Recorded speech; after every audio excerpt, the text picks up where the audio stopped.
Hai, Assalamualaikum. Aku Aisyah Sana Kamila Abu Bakar, absen 1. Aku Andara Hairia Putri Suryadi, absen ketiga. Kali ini kita akan mempresentasikan materi dari salah satu kerajaan Islam, yaitu Kerajaan Aceh. Selamat menyaksikan. Salah satu kerajaan Islam yang ada di Indonesia itu ialah Kerajaan Aceh, di mana kerajaan ini tuh terletak di bagian utara Pulau Sumatera dan bagian barat dari Nusantara atau Indonesia itu sendiri. Kerajaan ini tuh didirikan dari tahun 1520 sampai 1903, di mana raja atau sultan yang pertama kali memerintah ialah Sultan Ali Bukhayat Shah yang memerintah dari tahun 1520 sampai 1530. Nah, kerajaan ini tuh dibangun di atas puing-puing kerajaan Hindu-Buddha sebelumnya, seperti Kerajaan Indrapurba, Kerajaan Indrapurwa, Kerajaan Indrapatra, dan Kerajaan Indrapura. Kerajaan Aceh meliputi daerah Aceh Besar, kemudian diperluas dengan menaklukkan daerah-daerah pelabuhan dagang di pesisir timur Sumatera yang bersebelahan dengan Selat Malaka, seperti Pasai, Daya, dan Pidi. Dalam kerajaan ini ada total 25 raja yang memerintah.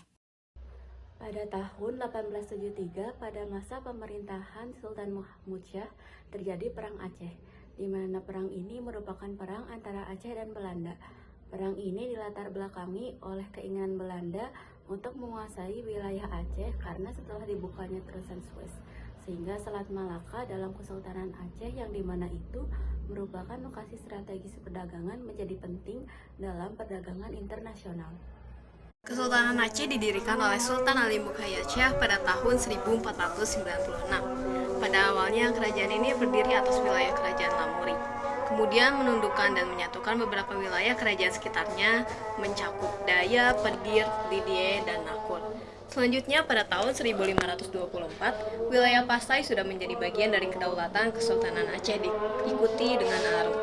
Pada tahun 1528, Ali Bukhayat Shah digantikan oleh putra sulungnya yang bernama Salahuddin, yang kemudian berkuasa hingga tahun 1537. Kemudian Salahuddin digantikan oleh Sultan Alauddin Riayat Shah Al-Kahar yang berkuasa hingga tahun 1571. Meskipun Sultan dianggap sebagai penguasa tertinggi, tetapi nyatanya selalu dikendalikan oleh orang kaya atau hulu balang. Sultan yang diturunkan paksa diantaranya Sultan Sri Alam yang digulingkan pada tahun 1579 karena perangainya yang sudah melampaui batas dalam membagi-bagikan harta kerajaan kepada pengikutnya. Penggantinya Sultan Zainal Abidin terbunuh beberapa bulan kemudian karena kekejamannya dan karena kecanduan berburu dan adu binatang. Kesultanan Aceh mengalami masa ekspansi dan pengaruh terluas pada masa kepemimpinan Sultan Iskandar Muda pada tahun 1607 sampai 1636. Pada masa kepemimpinannya, Aceh menaklukkan Pahang yang merupakan sumber timah utama.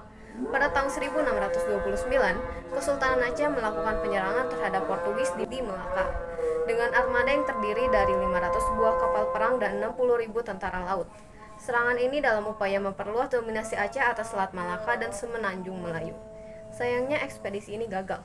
Meskipun pada tahun yang sama Aceh menduduki Kedah dan banyak membawa penduduknya ke Aceh. Pada masa Sultan Alauddin Riayat Shah Sayyid Al-Mukamil atau kakek Sultan Iskandar Muda, didatangkan perutusan diplomatik ke Belanda pada tahun 1602 dengan pimpinan Tuanku Abdul Hamid. Sultan juga banyak mengirim surat ke berbagai pemimpin dunia seperti ke Sultan Turki Selim II, Pangeran Maulid van Nassau, dan Ratu Elizabeth I. Semua ini dilakukan untuk memperkuat posisi kekuasaan Aceh. Selain itu, keruntuhan kerajaan Aceh juga didukung oleh beberapa faktor. Yang pertama, tidak ada pemimpin yang cakap setelah Sultan Iskandar Muda wafat. Yang kedua, terjadi perpecahan antara kaum bangsawan kerajaan dengan kaum agama. Yang ketiga, banyak negeri yang sudah ditaklukkan memutuskan untuk memisahkan diri, seperti Pahang, Johong, Siak, Perlak, dan Minangkabau. Akibat dari kondisi kerajaan Aceh yang semakin melemah, Belanda pun masuk dan memberi banyak pengaruh. Pemimpin kerajaan Aceh, yang terakhir yaitu Sultan Muhammad Daud Shah, juga tidak mampu lagi menaungi Aceh. Maka dari itu, beliau mengumumkan pengakuan kedaulatan Belanda di Aceh. Pada akhirnya, wilayah kerajaan Aceh menjadi bagian Hindia Timur Belanda atau pemerintah kolonial Hindia Belanda. Runtuhnya kerajaan Aceh meninggalkan banyak peninggalan. Beberapa di antaranya yaitu yang pertama, Masjid Baitur Rahman di Banda Aceh yang didirikan oleh Sultan Iskandar Muda. Yang kedua, Taman Sari Bunongan yang merupakan bentuk cinta Sultan untuk sang istri yang merasa rindu pada kampung halamannya. Lalu yang ketiga, Benteng Indrapatra yang dahulu menjadi tempat pertahanan dari musuh. Yang keempat, Meriam Kesultanan Aceh yang merupakan senjata pertahanan Kerajaan Aceh. Lalu berikutnya yang kelima, Makam Sultan Iskandar Muda. Yang keenam, Uang Emas Kerajaan Aceh. Yang ketujuh, Hikayat Aceh yang berupa karya sastra. Itu dia penjelasan mengenai Kerajaan Aceh di Indonesia.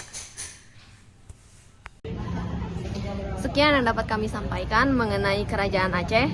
Mohon maaf jika ada salah kata, ada salah penyampaian materi. Semoga bermanfaat apa yang kami sampaikan mengenai Kerajaan Aceh. Terima kasih atas perhatiannya. Wassalamualaikum warahmatullahi wabarakatuh. Dadah.